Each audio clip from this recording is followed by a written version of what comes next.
Hello. Palihog Hello. igsoon. May hapon. May hapon usab. Pastor ako, pumunta na pastor ba? Padayon palihog. Abot ito sa kanang managtiayan, pastor. Okay? Pwede ba ang sa kuwan, pastor, sa Sabat? adlay patuloy? Alord ba sila? Wala man tay mabasa igsoon nga gidili.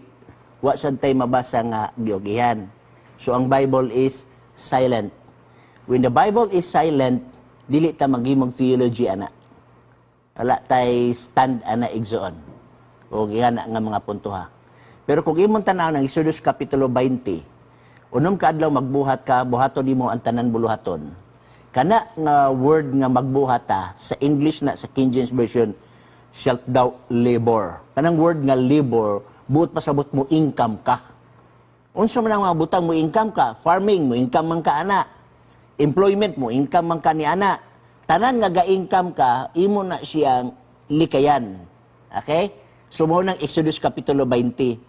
Ang sex during Sabbath, wala ka ga-income ana. Usa na siya kabuluhaton sa magtiayon nga gihatag sa Ginoo kay ang gitawag nato sex is a gift from God. God invented sex. Kung imong tan-awon walay laing purpose kanang naa sa lalaki o kanang naa sa babae. Studyuhan sa science, walay lain maura gina. Therefore gihimo na sa Ginoo part na sa iyang design.